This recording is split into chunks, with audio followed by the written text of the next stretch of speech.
Good evening, everybody. I love that moment of listening to those bird calls. It's probably the calmest moment of my day. Beautiful. Welcome.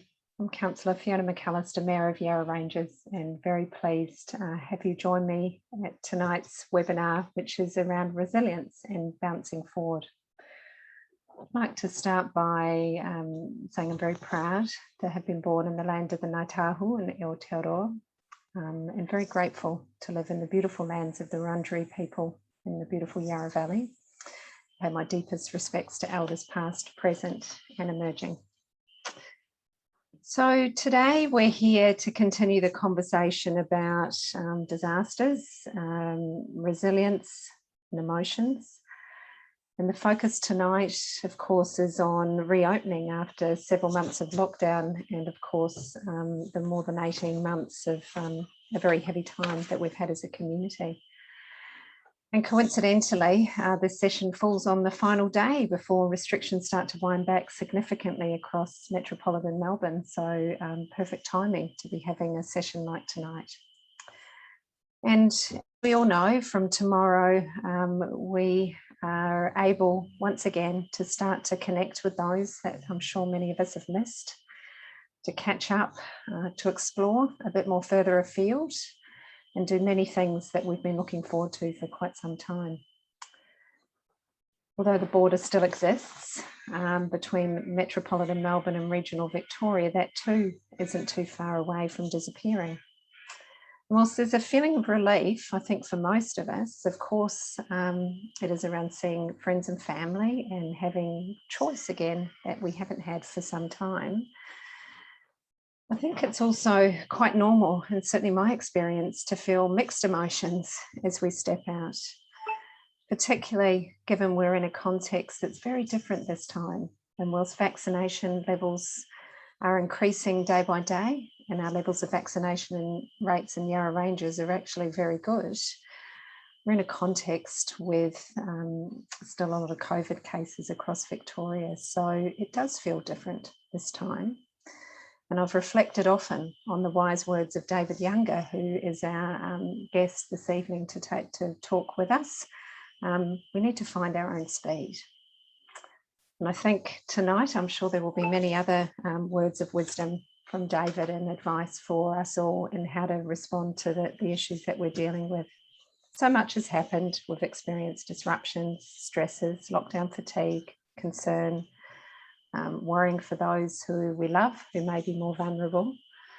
And of course, we had the extra pressure and stress of a natural disaster on our doorstep. And I'm sure the most resilient among us, and I would consider myself one of those feeling pretty depleted, particularly in comparison to last year. So tonight's webinar is all about resilience. Resilience as we deal with adversity, but resilience as we step into whatever comes next, and the freedom and the opening up that we will have from tomorrow. We're here to talk about what, and a phrase I don't love, but the new normal. I think every day is a new normal, would be my perspective, but what the next weeks and months might feel like and how we can become more resilient, personally grow from what we've experienced. So welcome, David. Thank you for joining us once again. And some of you are new, others may have been at previous sessions, but just a reminder, David's an expert in the area of natural disasters and emergencies. He's a clinical psychologist who's worked in communities across Australia prior to and following bushfires and helped developing emotional preparedness initiatives. We've loved the sessions that David's run with us for community, and all can be watched on the council website if you've missed them. And as those of you who have joined me and David over the past weeks, there's certainly great insight and great sensitivity to these situations and certainly the context that we're dealing with in Yarra Ranges. All of you are very welcome to contribute questions to tonight's session. So using the Q&A, I think you've got a Q&A, or certainly through the chat feed, the Q&A I think is how you do it. Everyone's privacy will be respected, but if you've got something you'd really like David to answer or explore with us, just pop your question in the chat feed and we'll get to that, and we'll have a couple of breaks for questions during the evening. So thank you all for attending. I'm sure you'll take away absolute pearls of wisdom, as I have in every session. And if you do need any support, please feel free to reach out through our 1300 number during tonight's session. So over to you, David. Welcome. Oh, thank you. Thanks so much, Councillor McAllister. And thank you to everybody from community that's decided to come along this evening and be a part of this session. You know, we really appreciate you joining. I also want to thank the Yarra Ranges Council team for putting this session together tonight and supporting it. I'll just very quickly begin tonight by acknowledging the traditional custodians of the land on which I'm gathered, which are the Wurundjeri people, and pay my respect to their elders, past and present. I want to extend that respect to Aboriginal and Torres Strait Islander peoples here today also. Yeah, what a really helpful introduction. I think, you know, of the words there that Councillor McAllister just mentioned, mixed emotions really stuck with me. It's been a very interesting week, I have to say, from a work perspective, a professional perspective, and last week also, with me talking to and coming into contact with many people experiencing mixed emotions and having a wide variety of different experiences, from excitement about easing out of lockdown to trepidation and hesitation to anxiety and uncertainty coming through to the sort of the groans of needing to get involved with school runs again or transition back to the office because some parts of lockdown have been pleasant or have become comfortable.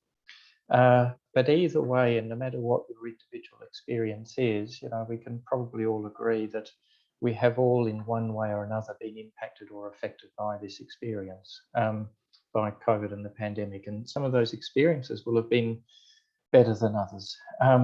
Different people responded different ways. We are about to transition into a next phase now. And COVID is a disaster, although technically it's a health emergency, the pandemic. But many of the same characteristics and features that we see in the different phases of a natural disaster cycle are appearing right now before our very eyes with COVID. And so what I want to do now is share with you some of these key pieces of information that relate to resilience and recovery and growth. I'm probably going to talk about quite a few different things. So what I would just encourage you to do is to keep an ear out for maybe 3 or 4 or perhaps 5 key points that you can take with you after the session, focus on and try to incorporate into your life, and, you know, maybe even spread the word amongst your network and share with other people, because at the end of the day, community and relationships amongst community, actually, when we're talking about recovery from big events like disasters or health emergencies, absolutely important. Communities that have strong connections and are cohesive recover better than communities that aren't. So this evening is divided into 2 sections, with a Q&A at the end of each section. In the first half of this evening, I'm going to talk about resilience, recovery and growth as we move and transition into this next phase. Then there'll be Q&A, and then secondly, I'm going to talk about, or I guess bring into this a bit more of a practical focus, where I'm going to talk about ways in which adults can work to strengthen resilient responding. And I'm also going to talk about families and children. That will probably have some relevance for some of you out there, and definitely for many in the community. Also, as was mentioned, if you feel a need for additional support at some point or after the session, then we will have a slide coming up with names and contact numbers of some organisations that you could reach out to. The starting point, I think, is because resilience, that the word conjures up so many different ideas, and I think meanings for different people, is to just ask ourselves, why do we even need to understand what resilience is in the first place, and what relevance does it actually have in this particular context or in this particular setting? And what I mean by this, our minds quite automatically usually go to what we think resilience is, you know, or might be for us. But what I want to just bring you back to firstly is to say that before you can even have resilient responding in an individual or in a family or in an organisation, whatever it might happen to be, you actually need to have some sort of challenging, difficult life event or experience, even a traumatic experience. And we have, of course, definitely had that. Now, if I draw a bit of a comparison in a way, but point out some differences, natural disasters typically affect a very specific area and a very specific group of people, usually a smallish community, although the Black Summer fires 2 years ago were different because they impacted the whole east coast of Australia. COVID, however, has affected everybody. It's cast a really wide net. And what we have seen happen amidst COVID are some key effects. Now, for those of you that have tuned into some of the prior sessions, you'll have heard some of these terms, but I just want to highlight them again because they're really the entry point into why resilient responding in this particular context is important. So these are 5 key effects that I'm going to mention to you. The first one is that COVID has caused great disruption to our normal life. I've come across people in the last couple of weeks or in the last few weeks who've said to me that they can't really even remember what all of the different aspects of or components of their life prior to the pandemic. I was sort of, in a way, gotten so used to or had such a disrupted life over the last 18 plus months that their memories about how life used to be have faded. So our normal lives have been disrupted at a minimum. For others, they've been turned upside down. But what disruption does is it causes stress, and I'll touch on that in a moment. A second key effect of COVID has been changed assumptions about what normal life actually is. All of us prior to the pandemic had a view of life, in what comprised our life, and this was what we considered to be normal. But COVID came along, caused a lot of disruption. Initially, most of us expected that that disruption wouldn't be too long, but then it went on and on and on and sort of dragged its feet, and we went through one lockdown after another. As this continued on, people started to question what is normal? How long will this go for? Are we safe? Will we return to normal? What's going to happen with schools? So many of the supporting founding assumptions upon which we base life were challenged, and some of them have changed. Thirdly, there has been loss on varying levels for people, whether that has been lost connection, social connection, which has been a really big one, or loss of employment roles, or loss of finances, reduced finances, maybe to work or other related impacts, but all sorts of things. Just some of the lovely routines and involvements that people were able to have, or teenagers were able to have prior to lockdowns in the pandemic, by going along to footy training or hanging out with friends after a cricket match, or going along to the local bistro and having a meal with friends on a Saturday night. Loss has impacted people on many, many different levels. Then fourthly, there's the stress that I spoke about, and those of you who've tuned into previous sessions heard me mention endurance mode, which is a bit like running a marathon, or actually a marathon after a marathon after a marathon. And this is one of the main reasons that so many of us are feeling tired and fatigued at this point, although probably and hopefully with a touch of cautious optimism and excitement about the future and about dipping our toes into the next phase. But stress has had a big role to play in all of this. And then fifthly and lastly, there are the reactions and responses that different people right across the age span of different ages have had. Healthy reactions and responses to unhealthy reactions and responses, to the worsening of mental health issues, to the development of mental health issues for the first time, to changes in relationships, to changes in their physical health, all sorts of different things. They've been many and varied. So before we can even sort of get into resilience and resilient responding and what enables people to respond in a more resilient way, it's important that we realise and recognise firstly that there always needs to be challenge and difficulty and adversity. That always needs to come first and at the beginning. And in terms of COVID, well, there are actually some key and well-identified effects. That's these 5 that we see after other disaster events. The same sorts of things happen, and they play themselves out in sort of cycles over the years. So that really brings me now to, of course, the very important topic about resilience. What is it? What is it? What does it mean to be resilient? What enables some people to be more resilient than others? And why is being or becoming, and I use that word very deliberately, resilient as we move into the next phase? So I want to say firstly though, probably most of you out there, if not all of you, and many people in your network are already resilient. Either you'll know that, but there's possibly a possibility that you won't know that, without already being aware of that. That is, many of you have been able to find ways up to this point in time to get through and to manage. And what you'll have been doing in order to achieve that is you'll have been sort of deep diving within yourself and drawing on your own inner resources.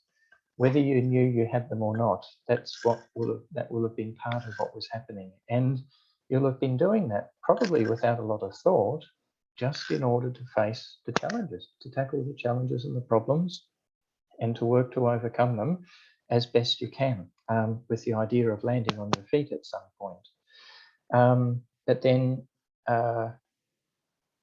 But that definitely doesn't mean that this is not a challenging process. Resilience doesn't mean that there isn't difficulty or that there aren't health problems, or that I don't experience a relationship difficulty or issue. Interestingly, when you start to read about resilience or pay attention to stories of resilience, or you come across resilience in other contexts, what you start to become really acutely aware of is that there's no one standard definition or description of resilience. Now, we've used a couple of terms in the title tonight, like bouncing forward. 10 years ago, the phrase used to be bouncing back. There are all sorts of, I guess, views or understandings of what resilience is, but what I've become really aware of is that resilience is a different thing for different people in different contexts, but there are absolutely common themes, and I'm going to share those with you. I want to give you some examples, though, of resilience in different contexts, just to get you sort of thinking about this. And I'm a bit of a David Attenborough fan, and I love watching documentaries with the kids and sitting down and relaxing. And I listened to him the other week give a description of resilience in an ecosystem in nature. And the words he used were that nature responds to and it adapts to changes in order to preserve, in order to keep health. Think about community resilience after natural disasters. And one of the things that we know and understand well that is, I mentioned this at the start, connections or relationships between people. Communities that are better connected prior to a natural disaster tend to recover better, or communities that form connections and relationships, in the days, weeks, and months after a disaster also tend to recover better. But then I remember a description I heard by a biologist who had a focus on human health, and he described resilience as the human being not getting sick or becoming unwell, or if they do get sick and unwell, they recover from the sickness. They get better in the end. And then I think about colleagues I have who are social workers or family therapists, or they work with people in a child and adult setting, and they've spoken about resilient families who come together in times of adversity and stress and support each other, and how there's often a parent or a couple of parents who make a very conscious and deliberate choice to model a particular type of responding when things are tough, or they decide for themselves that we want to lead by example and show our children that you can get through the tough times. So an example of family resilience. And then one other example that has stood out with me for a good few years was a talk I listened to by a Buddhist monk. And he described resilience as a collection of inner qualities that make you less vulnerable to the ups and downs of life, that enable you to always land on your feet in the end. So that just sort of highlights the point of resilience, meaning and being different things in different contexts. But what are the common elements? When we start to summarize all of this down, what are the important things for us to know? What's most important for us to be aware of at this point in time as we transition into this next phase, or as we transition into this new normal, if I cautiously say that, which, by the way, in time will become normal, But really the basis here is that we're not moving into something in which everything is certain, and we will probably at some level be experiencing a mixture of emotions or different reactions and responses. So common elements in people who respond in a more resilient way are that they're able to adjust to change. I hope that's fixed the sound issue. Just pausing there for a moment, everyone. Just let me know if the sound issue continues. So common elements are being able to adjust to change. And within the adjustment is adaptability, and I'd like you to think about flexibility. So adjustment and flexibility.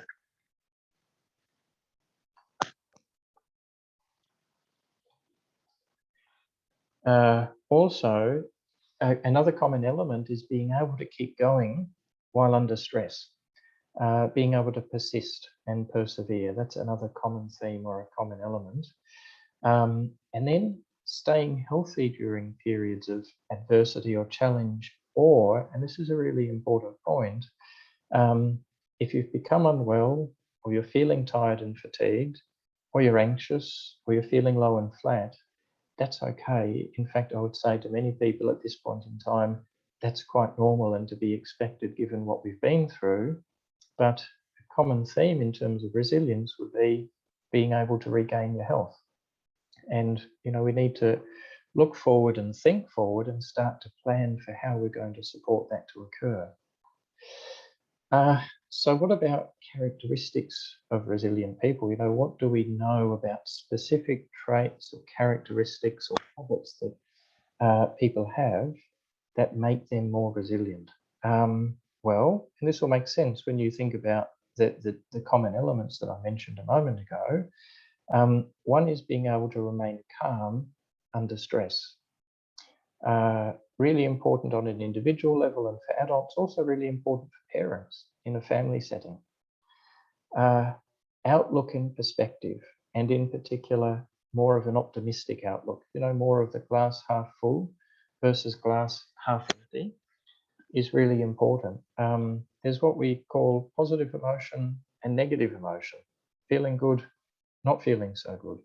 And the optimistic outlook, the glass half full outlook, increases experiences of positive emotion for people. And when I think back, I really enjoy many aspects of my work and talking to people and supporting with people who are going through really tough, challenging times. But, sometimes I've found myself sort of sitting there in semi-amazement at perspectives or the outlook that some people are able to adopt or take on board amidst incredible hardship. And they tend to always be the people that navigate the challenges and the difficulties better. Perspective gets people a long, long way. There's the flexibility and adaptability that I mentioned as well. That's another important characteristic. And that really helps people with problem solving.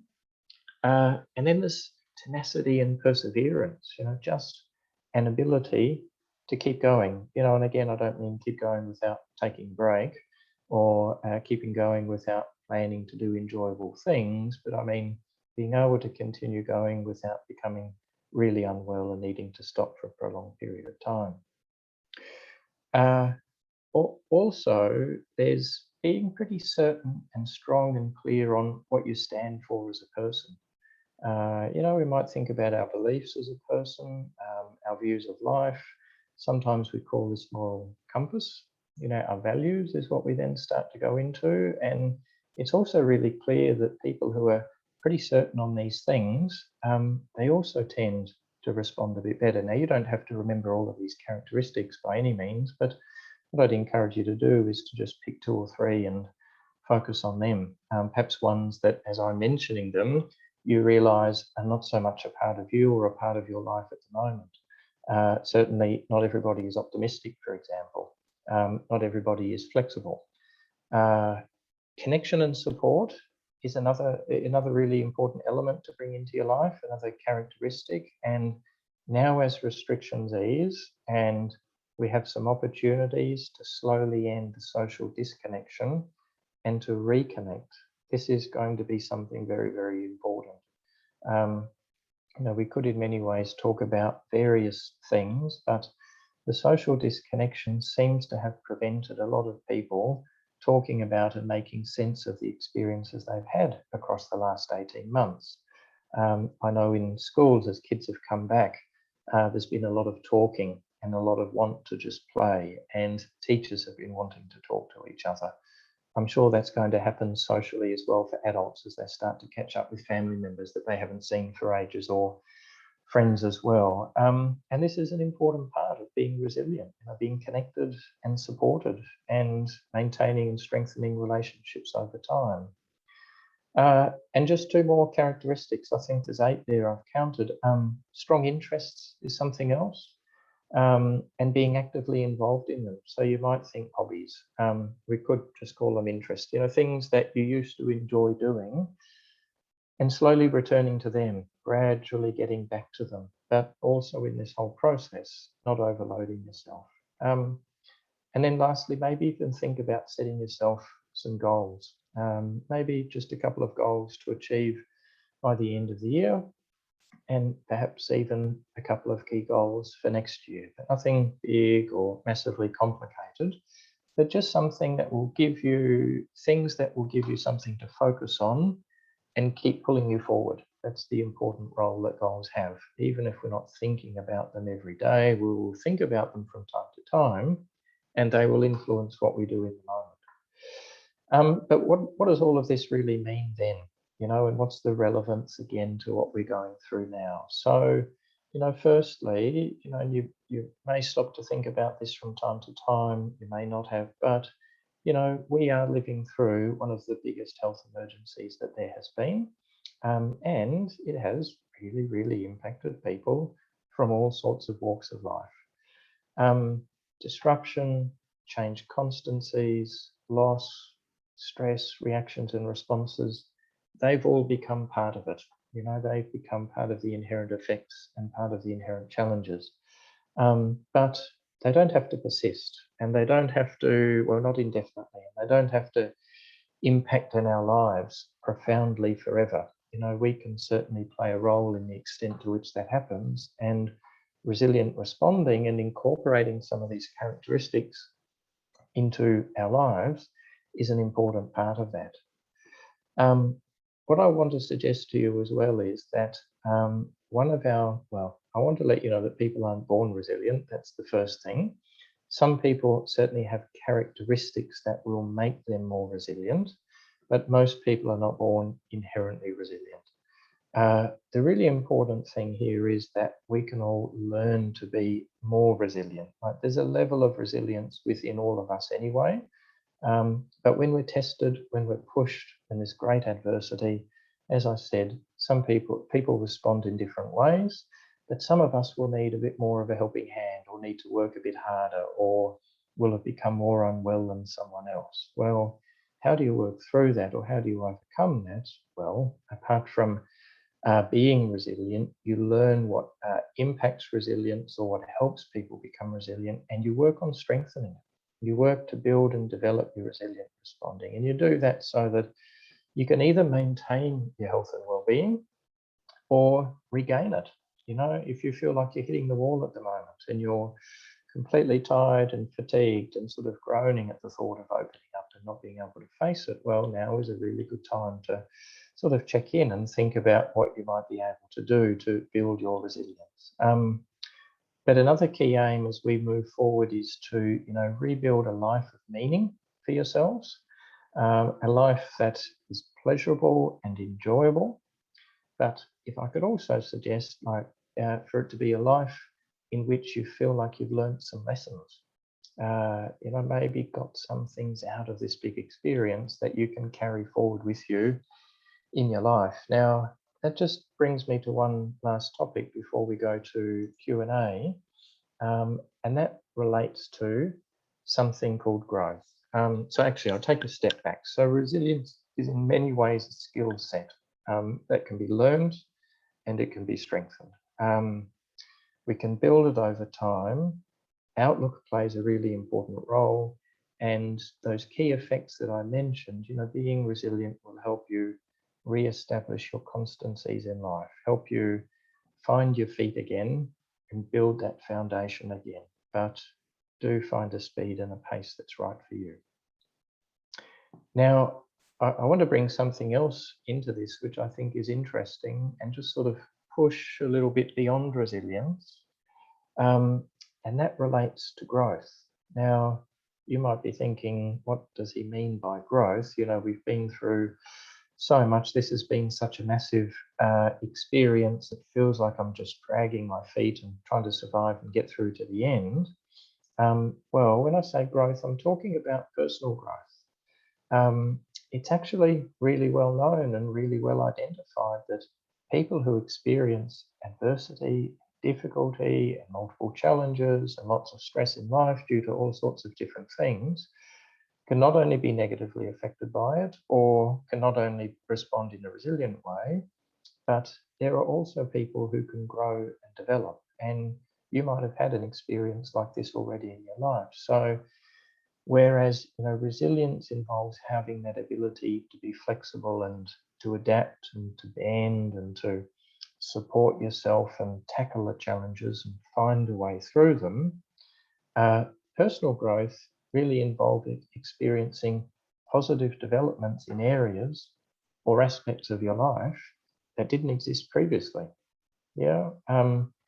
New things come into your life that you were previously unaware of in different ways. So, why is this important?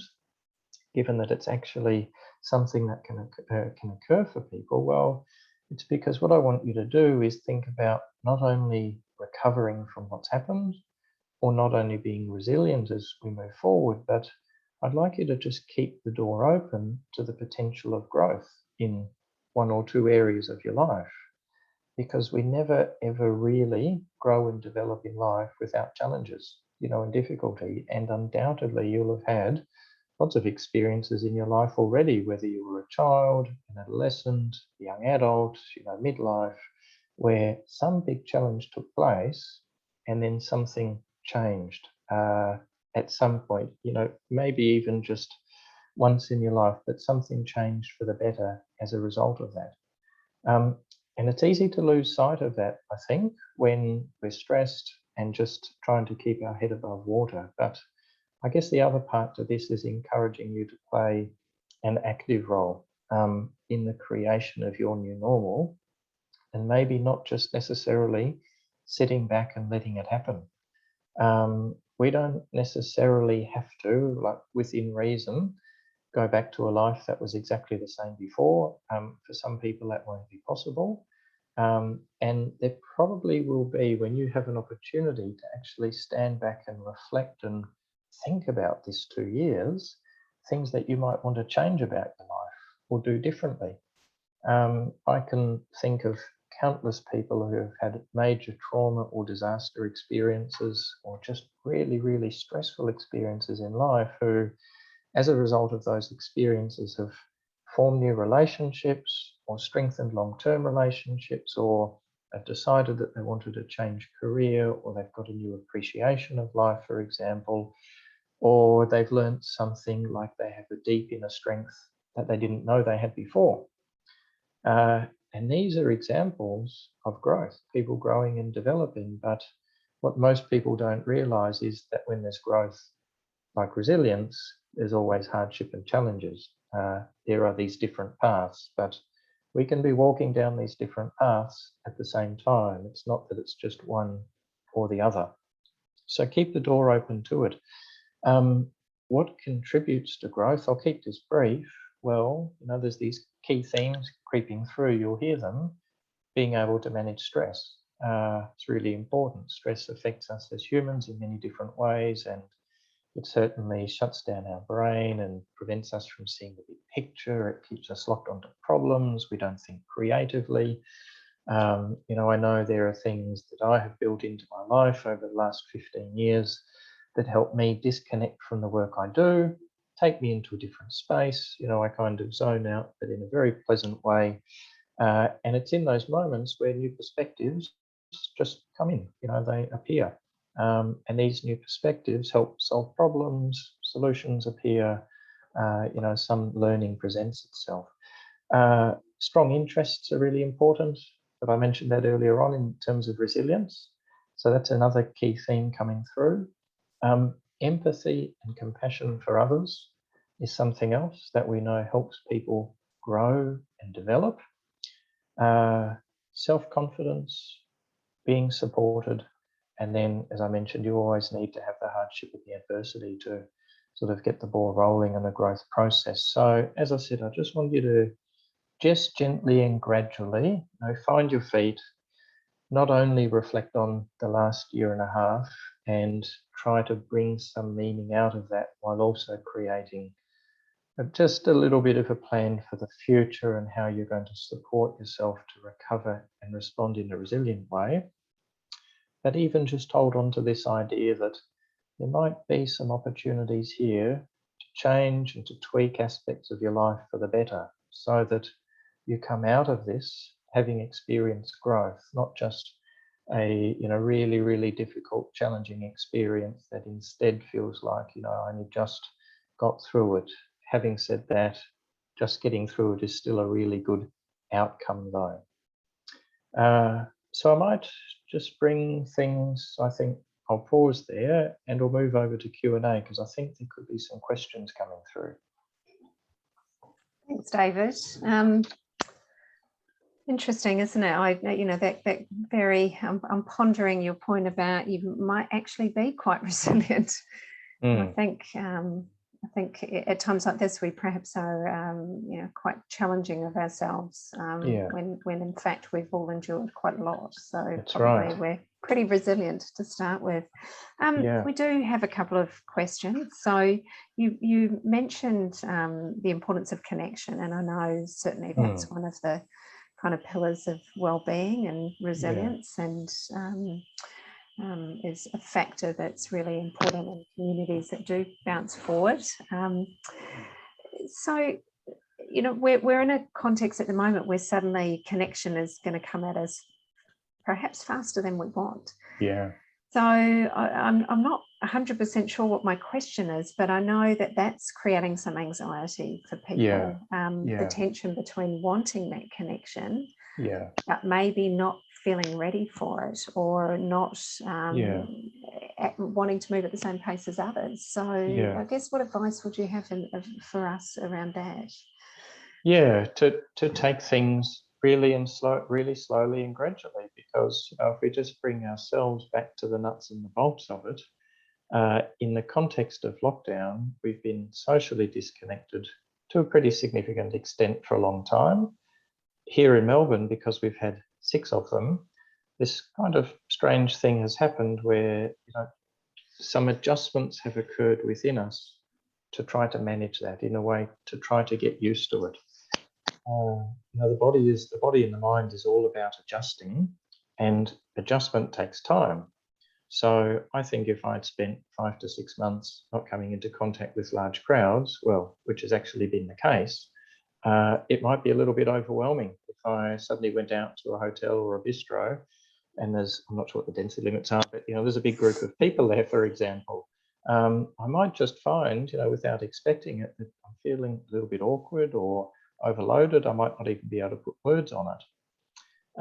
So there's actually going to be, as we come out of lockdown, another adjustment process to go through, something that takes place gradually over time. So my advice to people, or my suggestions to people, would be to take things slowly, perhaps think about meeting with 1 or 2 people to start off with, or people that you know well.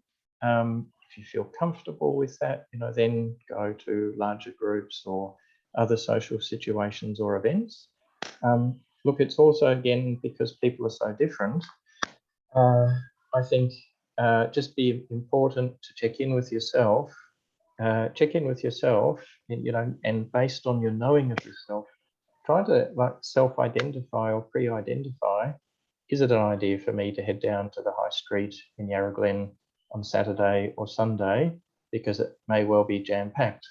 You know, or if I'm going to go there, just go for a shortish period of time, for example. I'm definitely not saying avoid and don't go, but, you know, just think about what suits you and going about things in a measured way, perhaps with, some support. Yeah. I think you mentioned the growth and that focus on goals, both kind of shorter term goals but longer term goals as a way of kind of pulling yourself forward. Yeah. Thinking about that kind of growth mindset, what role does optimism and pessimism play? And how do we manage to get the balance right towards being more optimistic rather than pessimistic? Yeah. Really good question. And I heard a great comment once by someone who said, you have to be pessimistic in order to appreciate optimism. Optimists, don't really understand what the big deal is as a starting point. But what pessimism does is it increases the chance that you activate your survival response, and it promotes a state of stress in your body, because really pessimism biologically is about looking out for the worst case scenario so that you can try to prevent it coming about. But the problem with pessimism is most of those worst case scenarios actually never happen or are never going to happen. Yeah. What optimism does, and as I mentioned, is it promotes a positive emotion state in the body. It actually produces particular chemicals and reactions that support a healthy, harmonious state in the body. It also, and just sort of last thing, it increases the chance that when there are problems, challenges, or difficulties, you find a solution. You find a way through. Yeah. Negativity is pessimism is a complete blocker to that, because all you can see are the problems and the reasons that things won't happen. Yeah. So, yep. I was just going to say, so if you're someone who has because we're all somewhere on a scale in terms of where we naturally go, if you're someone that tends to be more pessimistic, and I think the glass half full. The media certainly drags us into that space. What's a couple of simple things that people can do to make the glass half full? So do a check-in with yourself in the morning where you identify 2 or 3 things to be grateful for. Not necessarily things that you have, can be that, but things in your life to be grateful for, relationships or employment or coming out of lockdown. But then also in doing that, use that as a reminder to yourself that, your goal is to adopt a more glass half full outlook that day. Yeah. Like anything, when we learn a new skill, that's what optimism is, we need to practice it. We need to kind of train as if you're getting ready for a marathon, although often learning optimism is not that hard. But you need to repeat that process. So you need to set up a habit. Yeah. So we quite commonly suggest to people that they set up this sort of ritual 4 or 5 times a week. Maybe put a reminder on your mobile phone that flashes up at a certain time. Oh, that's right, 3 things to be grateful for in my glass half full outlook. And eventually, without too long, it'll just start to click, and you'll find yourself out there, out and about. The negativity will creep in, but it'll be followed up with that more optimistic outlook, or your voice saying, hang on, is it really that bad? Great. Yeah. And we've got one last question, which I think is an absolute ripper. So what happens if you're a parent and you're wanting to take the next stage slowly, but there are teenagers in the house who want to make up for 2 years of lost time immediately? How do you tackle that one? Get out there and about and do a lot? I would imagine probably the question doesn't go on, but it might be about being a house full of people and... different. Okay, that's a challenging one. Well, pick your battles. No, in all seriousness, in some way, depending on the family, the parents and the teenager, trying to strike the balance. But what we need to remember here is that adolescence is a struggle for independence and for becoming self. And adolescents and teenagers are the most impacted group of people that, we're aware of in terms of COVID. And so we need to be more flexible and adaptive to what it is they want to do, but that doesn't mean no boundaries. Yeah, no boundaries at all. Yeah. But you might need to be a bit more flexible in your boundaries, I think. And if I just say there'll probably be this sort of period of time, I'm not sure how long it will be, 3, 4, 5, 6 weeks of trying to make up for lost time, and then it will probably peter off. So don't think it will just go forever. That's the other thing. Yeah. Great. That's the last of our questions, David. So I might hand back to you for the second part of the presentation. Thank you. All right, thanks everyone. So I haven't got a lot to talk about in this second half, and then we'll have time for more questions. But as I said, I thought I'd just touch on some of the more practical strategies and make some suggestions for you. Or some suggestions to you. So I'll start with resilience for adults, and then I'll talk about resilience for families and children. Just bearing in mind this idea that we're not necessarily all born with bucket loads of resilience. We all have an pre-existing amount of it, or an innate amount that'll get us through tough times to a certain extent, but it is very much something that can be learned, like optimism, as we were talking about a moment ago. So I think with adults, probably the easiest way to go about this is to just touch on each of those 8 characteristics of resilient people.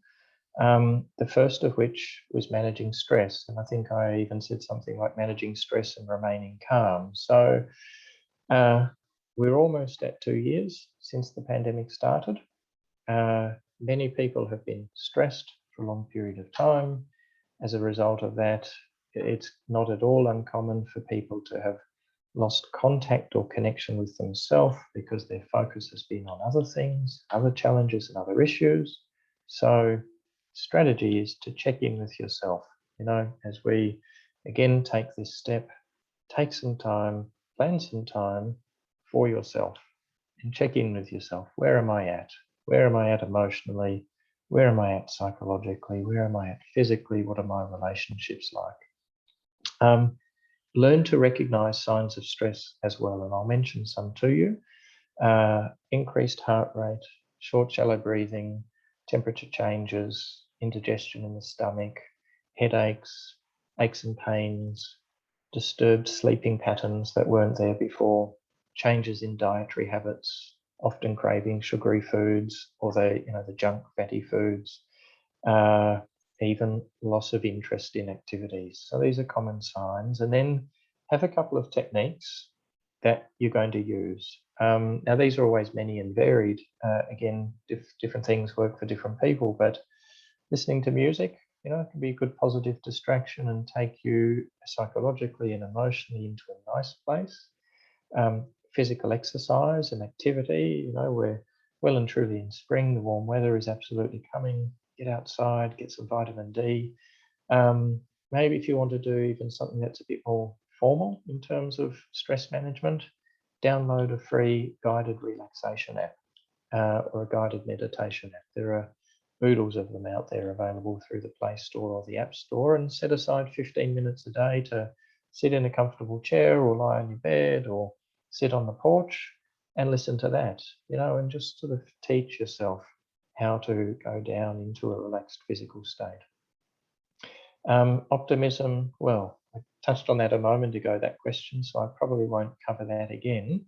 Perhaps only the other thing I'll bring into that is to say, learn to identify and recognize unhelpful thinking or negative thinking.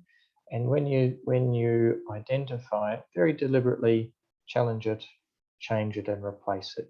Insert alternative, more glass half full thoughts there. Flexibility and adaptability. Learn to bend. Learn to lean into the challenges rather than leaning away from them or avoiding them. And, remember, there usually is a solution to every problem. We're going to need a lot of flexibility and adaptability as we move into this next phase, because we're probably going to keep coming into contact with things that are uncertain or unexpected. Of course, there'll be the other side. There'll be the really positive, enjoyable side, and they're starting to reconnect with the normalcy of life, which is great. Tenacity and perseverance, well, this also has a lot to do with mindset. Our values, our beliefs, what we stand for, and perhaps you can just start to think about from now through to Christmas and next year, and just accept that there'll be this really positive reconnection with things, but with challenges. And perhaps you can just make a decision to yourself that, well, I can see that's coming, but I'm going to persevere. I'm going to lean into the challenges. I'm going to appreciate the good moments. I'm going to try to be more of the glass half full person, and I'm going to take a proactive role in managing my health and well-being and manage my stress levels. Stay connected and supported, but you don't have to overload yourself with connections and supports, as we were also just talking about a moment ago in the Q&A. Just go with what feels comfortable and what's right for you. I think I said as well at the start of the session that there are people I have spoken to that can't remember what they used to do. The last 18 months, parts of it have become a bit of a blur, and certainly what life was like prior to the pandemic, aspects of it have been a bit of a blur. One of the great opportunities that we have now in getting out and about is to just create a bit of time to stop and think and reflect, whether that's your own personal time or whether that's when you're in conversation with people. But just start to think about what are some of those things that we haven't done for ages. I was remembering that I haven't been to the cinema to see a movie for at least 2 years, or to the drive-in for that long, or down to the beach since prior to the pandemic. I've just sort of been starting to think about what would be nice to do, but what would we also feel comfortable doing and not feel overloaded by doing. And then recognize your achievements and your accomplishments, because this hasn't been an easy path. There will be, as I said, absolutely things that you have done well, and many other things that you continue to do well as you work through ongoing changes and differences and challenges. So, recognize that. See it when you achieve something you think it might be. Now, just lastly, for families and children, let's consider what's important for families and children, or some of the most important things from a resiliency perspective, from a responding in a resilient way. Firstly, routines. In other sessions, I've mentioned routines on quite a few occasions, but routines bind life together. They stabilize it. Routines create for us a sense of predictability, and they enable us to plan into the future. This is why the disruption was such a problem, or has been such a problem, because it upset our routines and we weren't used to it. And then that caused stress. And then we gradually got kind of used to the disruption, although we never liked it. So we're going to need to slowly re-establish routines, like the school run in the morning and getting the kids ready, or the pickup, or the lunches, or when community sports starts up again, to get involved in that. There's no need to really quickly go back to kind of snap back, and I'll mention that in a moment. Again, just go back to routines in a gradual way, but do be conscious of the important role that routines play. There's lots of information out there that tells us that families who have routines inbuilt into their daily lives are healthier on many different levels and many different ways. Term 4, aim for a soft landing versus a hard landing. That means you don't need to snap back. You don't need to get everything back to the way it was really quickly. Routines are important, but they don't have to be really concrete and rigid. Be prepared to be flexible. There are quite a few children out there at the moment, and it's very early days, but they're very disengaged from learning. They're getting to school and not interested in learning, or not getting to school in the first place, again, for a variety of reasons. So focus on the social and emotional. If this is what you come into contact with, or is what's happening for your children, focus on providing social and emotional support over and above a focus on the academic, and these are recommendations that come from people who are absolutely in the know, the catching up on the academics will come in time. The social and emotional is the important foundation. It's the priority, and without that being good and solid, the academics are going to be hard anyway. So we're going to need to just, again, support kids to find their feet and ease their way back in. There's nothing to say that all kids will be there by the end of term 4, completely settled. I'm just so glad they're going back and that they can connect and support each other. And I think just doing that will be an immense achievement and incredibly supportive for many of them. But a big part of going back to school actually is parents managing their anxiety about their own children and where they think they're at. Maybe about academically being behind or concerned about long-term impacts. But I can tell you, because there's a lot of research in this area in the context of natural disasters, that calm family that manages stress, that has good supportive relationships, that talks about things, that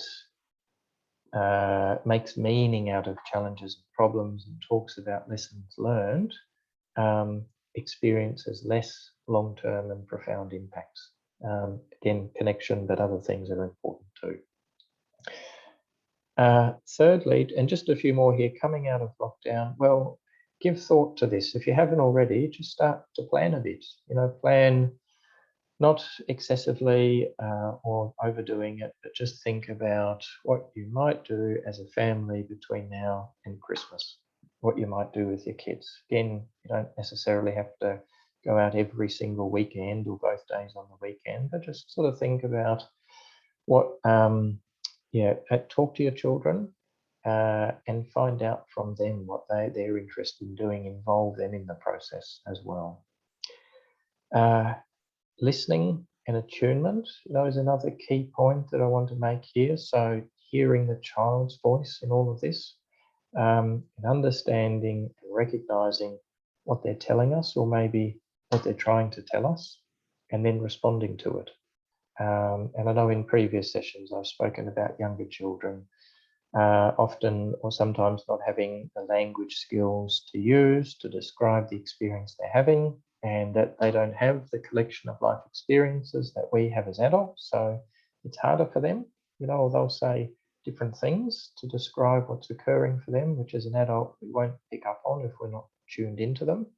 But some kids won't talk at all. And in that case, what we need to do is be on the lookout for changes in behaviours. There's been a fair bit of anxiety this week in the going back to school for some children. Aches in the tummy, clinginess, wanting to sleep in mum and dad's room, that sort of thing. It's pretty normal, just part of adjustment. Be supportive. Don't be too rigid, make allowances, give your child what they need, and that will free up space for them to feel safe and make the adjustment that's necessary. 3 more things. Parental stress, plays a really important role in what happens in a family and in a home. So be aware, maintain awareness, manage your stress levels. Think about the oxygen mask analogy, that is checking in with yourself, taking care of yourself, and then, you'll be much better placed to look after children. And then 2 last comments. 1, you can think about modeling for children confidence, optimism, courage, but also vulnerability. That is, you don't have to be strong all the time. You don't have to be positive all the time. It's good for children to see mum and dad or dad experience challenges at times, but also to see how they work through that. This is how children learn. We lead by example.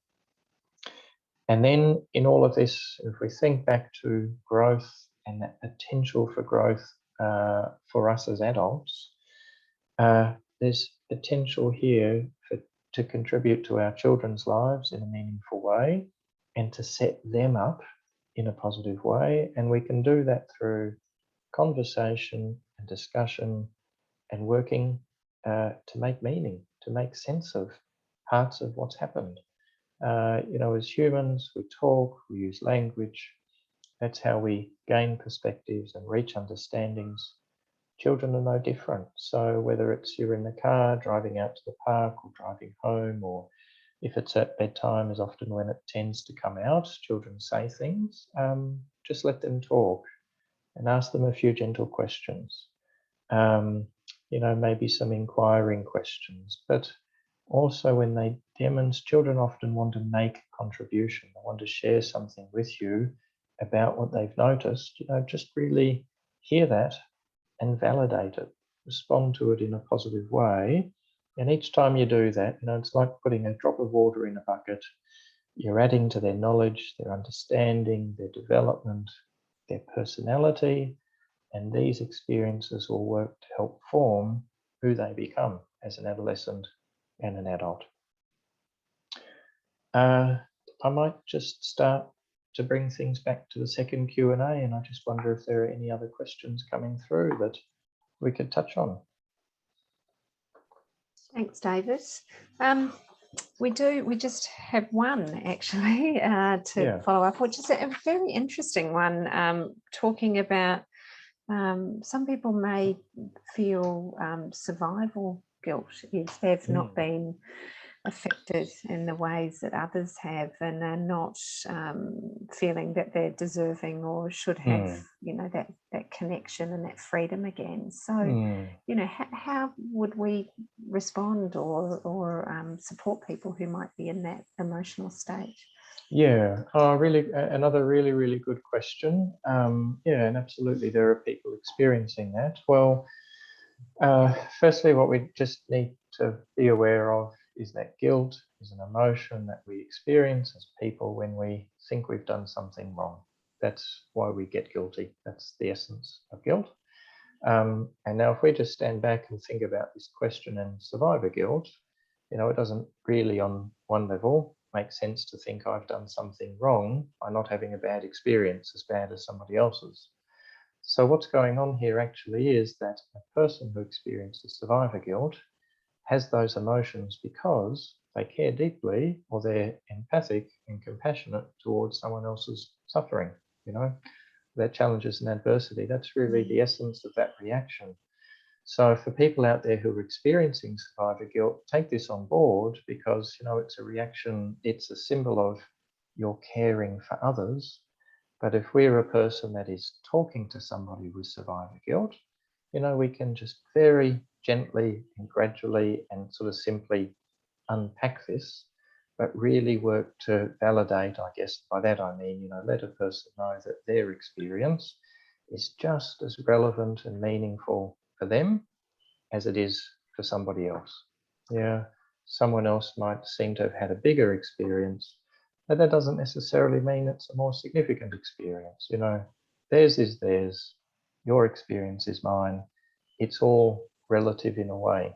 We have all gone through a really, really big event. So we just support people, let them talk, but we want to let them know that where this guilt comes from, and that they have this really because they're caring for somebody. Most people don't recognize that. So I guess caring and supporting others is a lovely note to end this evening's session on, really. Lots of things again, David. I think, certainly that power of connection, but, at the moment it's perhaps a tricky stage reconnecting for people. So, your words about, having some goals for now and into the future, the piece about focusing on growth, what can we take out of this?